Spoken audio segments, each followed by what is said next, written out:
Good afternoon. Please be seated. First of all, I want to thank the organizers of this event. It's awfully easy to come in here and to be seated, but I know something of the effort that went into getting this organized, and I can't say enough how pleased I am and how grateful I am for all of the efforts of staff and faculty who worked to put this together. My thanks to all the family, colleagues, and officials who came from afar to support my installation. To the Board of Regents and Chancellor John Sharp for reaching out to me to urge that I undertake this assignment. To the wonderfully ambitious students of Prairie View who have welcomed me so warmly. To the faculty and staff who work assiduously on behalf of our extraordinary mission, to community members and leaders of Prairie View who work with our university in a cooperative spirit, to the lawmakers who set high standards and promote the cause of broad access to education, thank you. I want to take a moment to acknowledge that we have with us today past presidents of this institution who are responsible for all that you see around you. I want to make sure that they understand that I accord to them my utmost gratitude and respect for their leadership over many, many years. So Presidents Pierre, Becton, Wright, please stand.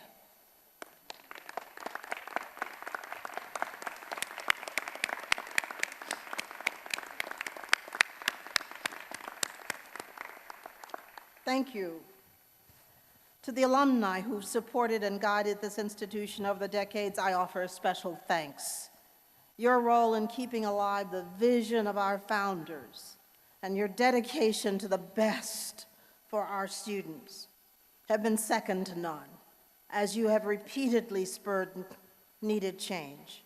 I am proud to stand before you this day in solidarity with the cause of education as a basic civil right. When Horace Mann, as Secretary of the Massachusetts State Board of Education, set out at the mid-19th century to assure universal education for Massachusetts, he evinced an impulse not unlike what I have experienced in my career. Like me, he was born on a farm with little access to education. Like me, he found the town library to be an incredible and inspired choice and resource. Here in Houston, Hester House in 5th Ward provided me with the opportunity to borrow books and expand greatly on what I lacked at home. 5th Ward, where I grew up, languished in the shadow of a forbidden area, downtown Houston. In the segregated era of my youth, the city that was so near was 1,000,000 miles away. It was not mine to explore. Horace Mann enrolled in Brown University at the age of 20 and graduated as valedictorian. The theme of his 1819 valedictory address was the progressive nature of the human race. Not unlike Mann, believing in the fundamental impulse of mankind to make progress, I concluded that in spite of the limitations of discrimination and segregation, I could hope for a better future. Mann's efforts to make education universally available set in motion a movement from which we have all benefited and that has definitively shaped the progress of this nation. The fundamental belief in what education makes possible for human progress inspires and undergirds all that we seek to do at Prairie View A&M University. This modest statute that you heard about in the ceremony the one that created the institution that we love, Section 7 and 14 of the 1876 Texas State Constitution, mandated the creation of the Alta Vista Normal School for colored youth. The legislation further specified that there should be separate schools for white and colored youth, but with impartial provision to be made for both. 140 years later, that modest plan to create a normal school for former slaves has developed into a vital, ongoing engine of progress, preparing generations of students for productive lives. As leaders in myriad fields, Prairie View alumni have influenced societal change and brought leadership to bear throughout the world. They did so by availing themselves not of the limited learning that was ordained for them in a segregated world, but of the expansive and transformational learning of a liberal arts university. For centuries, broad liberal education has been the bedrock of U.S. higher education, establishing leadership internationally in medicine, scientific and technological research, artistic practice, business, innovation. However, new challenges have arisen that threaten to undermine the perceived value of a liberal education. In its recent report on the future of undergraduate education, educators from a broad spectrum of institutions characterize the current era of undergraduate education in these terms. Quote, "What was once a challenge of quantity in American undergraduate education, of enrolling as many students as possible, is increasingly a challenge of educational quality, of making sure that all students receive the education they need to succeed, that they are able to complete the studies they began, and that they can do all of this affordably without mortgaging the very future they seek to improve." The fact that today 90% of high school graduates in the country can expect to enroll in higher education is a stunning accomplishment. Of course, their paths will vary widely, from intermittent enrollment to full-time continued study until completion, from public institutions to private institutions, from residential to non-residential involvement. The variety of options, including online registration, make plain that the nation and our state place a high priority on providing the access and financial means for an advanced education. However, in the context of this greater access and increased enrollment, the Commission focuses on three important goals and challenges that are particular to the present moment. First, the need for high-quality educational experiences across the spectrum of higher education. Second, the challenge of inequities in preparation and increased time to completion. And third, the issue of managing still soaring college costs. Our most urgent goal at Prairie View is to provide the highest quality education to our deserving students, so that they will have the unobstructed opportunity to enter professions that satisfy their interests and goals. Unobstructed opportunity. Providing the best education to our students continues to fall to the faculty and the excellence and skill with which they practice their profession. Our obligation, therefore, is not only to recruit able, inspiring, dedicated, and demanding faculty, but also to provide them with the assistance they need to excel at the highest level of their field. We must demand the most of them, and they in turn must demand the most of their students. Today's student who benefits from the best that education can offer has access to extracurricular learning that contextualizes and expands upon their work in the classroom and the laboratory.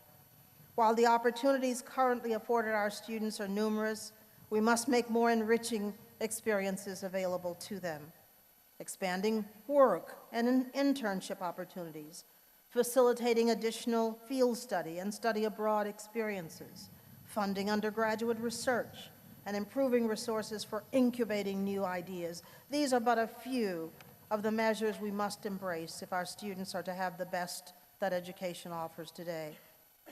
A high-quality education also insists on robust liberal education content, no matter a student's major. You heard that Walter Massey, a physicist, became leader of an arts school. The ability to understand fully the human experience in all its dimensions is one of the most important aspects of education.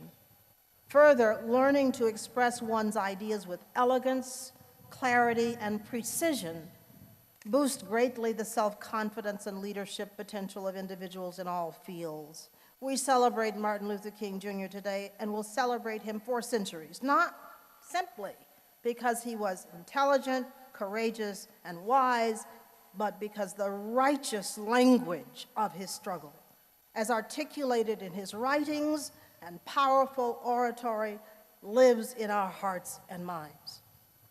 We will institute a program to ensure that our students understand the importance of oral and written expression, no matter their field of study.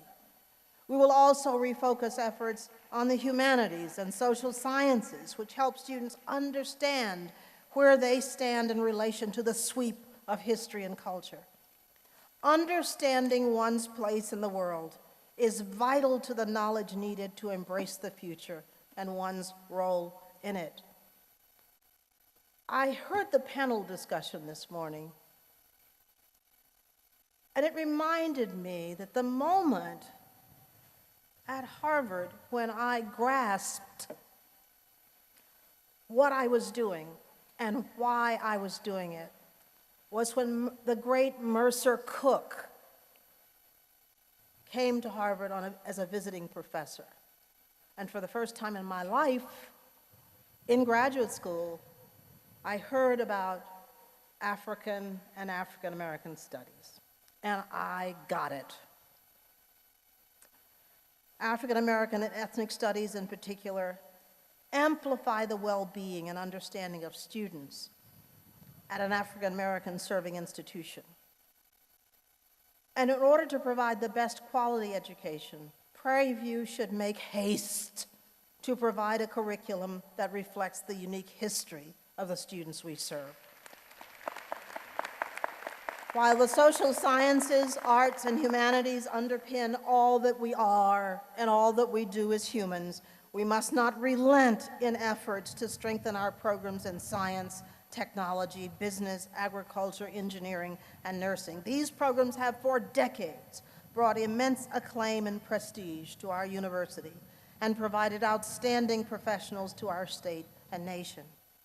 They continue to attract the interest of high-achieving young people who come to Prairie View determined to excel in these areas, and excel they do. From the students in mechanical engineering building a prototype vehicle for national competition, to the students in architecture invited to Nepal for a UNESCO project, to the members of the Marching Storm who took New York by storm. These students model the boldness, curiosity, and innovation of this community. The second recommendation of the Commission concerns the completion rates of students in higher education. This is a compelling challenge for Prairie View. We proudly and historically serve a population still dealing with their forebears' historical exclusion from the benefits of education. 47% of our students are, like me, first-generation college students. This is a source of immense pride for our university. At the same time, we know that nationally, the completion rates for Hispanics and African Americans lag those of whites and Asians. Many institutions are instituting a strategy of guided pathways to minimize the kind of superfluous courses in a student's progress toward completion. Nothing is more painful than to have students come and talk about the fact that they've taken all of these courses and none of them can really be counted toward their progress toward the degree. We have to stop that. Our management of enrollment must employ proven methods of retention and increased advising to assist our students in maximizing the potential for timely completion of their studies. Finally, the Commission noted the issue of affordability contributes significantly to completion rates. However much we strengthen curricula, increase faculty standing, and broaden extracurricular opportunities, we will never be able to improve retention with our current demographic if we do not set a course for raising scholarship aid that definitively overturns the problems our students have with funding their education. We must undertake an ambitious campaign for scholarship aid that addresses these needs. I call on alumni to increase their giving in the following ways. Through increased giving to the annual fund that makes available immediate dollars to be deployed to help our students, and by establishing endowed scholarships that will grow over time to strengthen our students' access to financial aid.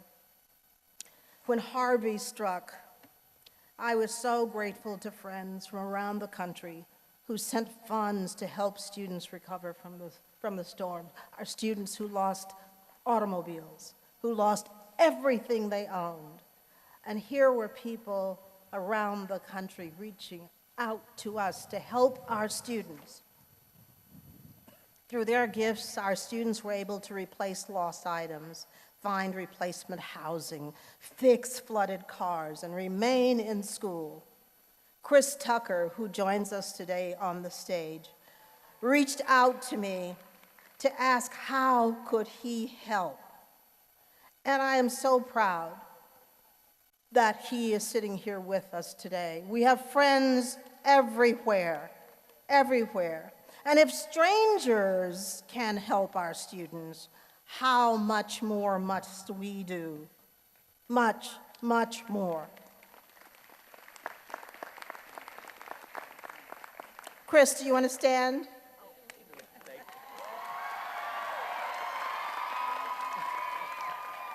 He has that wave down. You notice that wave? I have to practice that. My mother and father, though they lived most of their lives at the poverty level, raised 12 children to adulthood. 12. They kept us safe at a dangerous time. They taught us how to live with dignity and purpose. They insisted on showing others the basic respect that they were never accorded. Without their sacrifice and their teachings, I could not stand here today. Like so many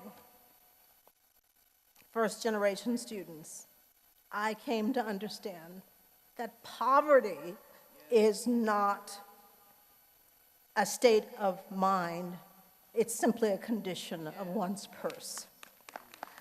Today, in honor of my parents' sacrifice and that of so many families who struggle to make possible a better life for their families, my family and I are establishing this day a scholarship endowment in my parents' names. We mean the Fannie and Isaac Stubblefield Endowed Scholarship to be a testament in perpetuity to the struggle of so many like my parents to gain freedom and equality and to have the basic respect and education that human beings are due. So we're donating today $100,000, which will be matched by $100,000 from Chancellor Sharp and the system. This $200,000 will be the beginning. Thank you. This $200,000 will be the beginning of my commitment to give as much as I can to ensure that our students have the support needed to complete their studies. In addition to that, we will donate $20,000 a year to the annual fund to support 4 student scholarships each year. When I was born on a dimpled knoll in East Texas, I couldn't have known the path my life would take. Through persistent hard work, education, and the help of so many educators, I learned about the rich possibilities of human endeavor. Opening the door to those possibilities were teachers who cared enough to help a poor student without the means to continue her education. I believe, in a way, that my path to Prairie View was written in the heavens. For how else can I explain the improbable way I came to this task? I'm determined to get through this. How could I turn away from doing for other young people what was done for me? So, Chancellor Sharp, Chairman Schwartz, I'm humbled to have this opportunity, and I pledge to lead with the whole of my heart and mind for as long as God gives me strength to do so. Thank you.